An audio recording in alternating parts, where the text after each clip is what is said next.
இன்றைக்கி எங்கள் வீட்டில் புளிச்சாப்பாடுக்கு தேவையானதை நான் காமிக்கிறேன் பாருங்கள். புளி நம்ம நெல்லிக்காய் சைஸில் மாதிரி 3 உருண்டை எடுத்து ஒன்றை மணி நல்லா கரைச்சி வச்சுக்கணும். இதில் வரமிளகா, கடுகு, கடலப்பருப்பு இதெல்லாம் வறுத்து வச்சுருக்கேன். இதை போய் அரைக்கணும். இப்போ அடுப்பில் வடைச்சட்டி வச்சுருக்கேன். பார்க்கலாம் வாங்க. நம்ம தேவையான எண்ணெயை ஊற்றிட்டேன். இப்போ அடுப்பு பற்ற வச்சுக்கலாம்.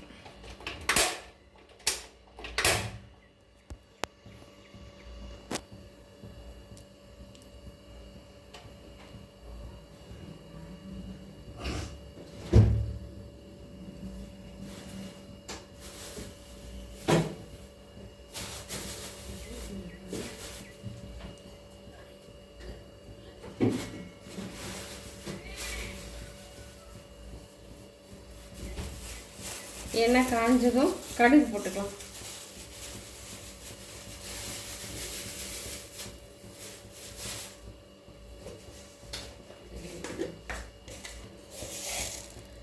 கடுகு 1 ஸ்பூனு,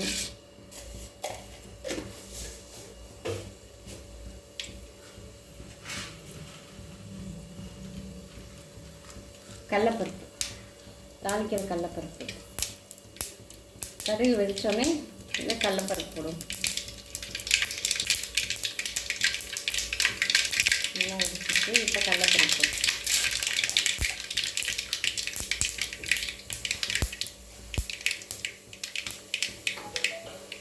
கடலப்பருப்பு போட்டு வைப்பார். அது நல்லா வறுத்த உடனே கொஞ்சம் லைட்டாக செவக்கணும்.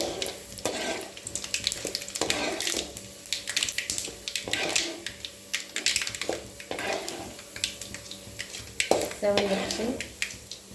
இப்போ கருவேப்பிலை போட்டுக்கலாம்.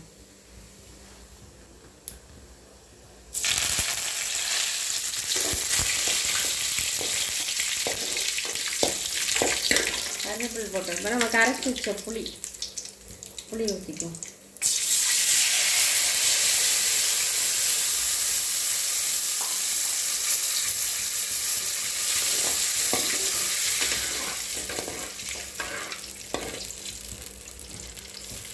நல்லா கொதிக்கட்டும்.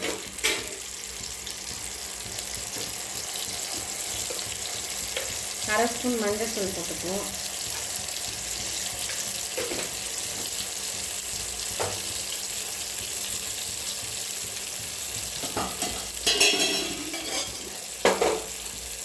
உப்பு தேவையான அளவு. எங்கள் வீட்டு உப்பு சட்டி பாருங்க. இந்த உப்பு சட்டி குட்டியாக இருக்கா, நல்லா அழகாக இருக்கா. தேவையான உப்பு அதிகமாக போடக்கூடாது, அளவாக போட்டுக்கலாம். பத்தாமல் இருந்தாலும் பரவாயில்ல. ஏன்னா நிறையா இருந்ததுன்னா நம்மளால் சாப்பிட முடியாது. உப்பு நிறையா இருந்தால், கம்மியாக இருந்தால் கூட பத்தலைன்னா போட்டுக்கலாம்.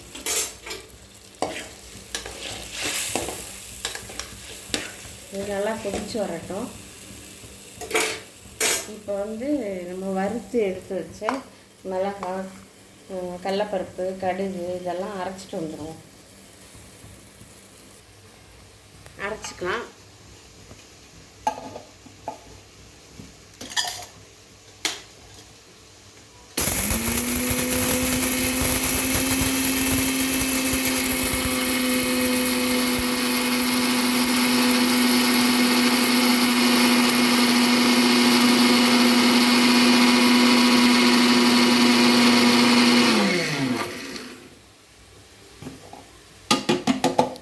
அரைச்சாச்சு.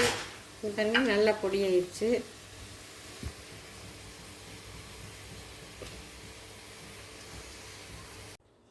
புளிச்சாப்பாடு, புளி குழம்பு ரெடி ஆயிடுச்சு.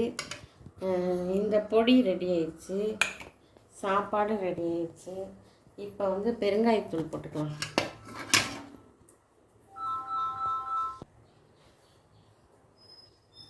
பெருங்காயத்தூள் போட்டுக்கலாம்.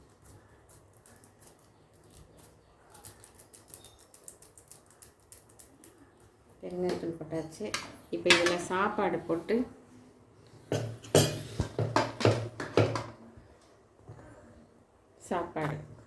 கிளறணும்.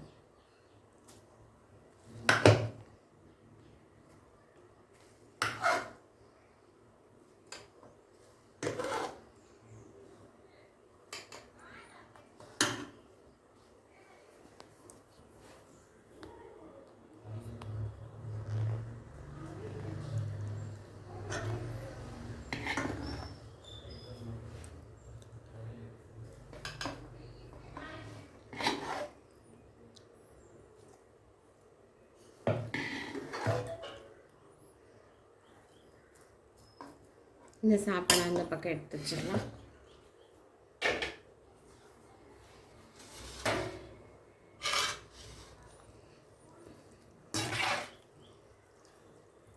நல்லா கிளறிட்டு இந்த பொடியை வந்து நம்ம இதில் போட்டு அப்படியே மேலாப்பில் போட்டு கிளறிடுவோம். கொஞ்சம் எடுத்து வச்சுக்குவோம். இந்த எங்கள் ஊர் வந்து பழனியில் வந்து முருகனோட பிரசாதம் என்ன தருவாங்கன்னா புளிச்சாப்பாடு தருவாங்க. அங்கே பார்த்திங்கன்னா இதே டேஸ்ட் தான் இருக்கும். இந்த பொடி பண்ணி தான் போடுவாங்க. புளிக்குழம்பு தனியாக வச்சு பொடி தனியாக அரைச்சி போட்டு கலந்து போடுவாங்க. அவ்வளோ டேஸ்ட்டாக இருக்கும் புளிச்சாப்பாடு.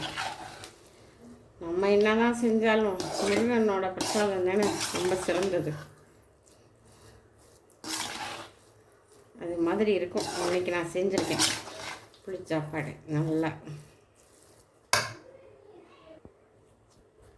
இப்போ நம்ம கொஞ்சம் எடுத்து வச்ச இந்த பொடியும் போட்டு நல்லா கிளறிடுவோம்.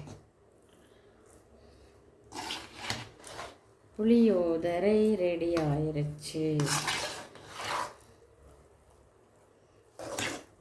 உங்கள் வீட்டில் இது மாதிரி நீங்கள் செய்வீங்களா? செஞ்சீங்கன்னா கமெண்ட்டில் சொல்லுங்கள். புளியோதரை எப்படி செய்வதுங்க?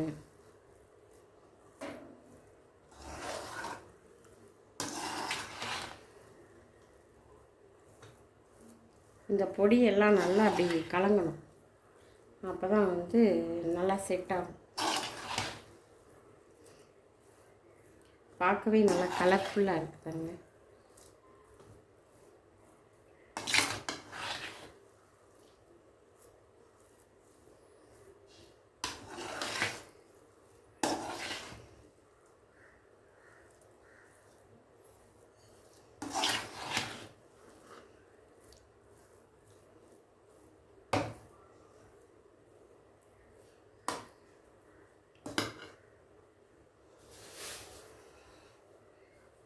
புளி சாப்பாடு ரெடி.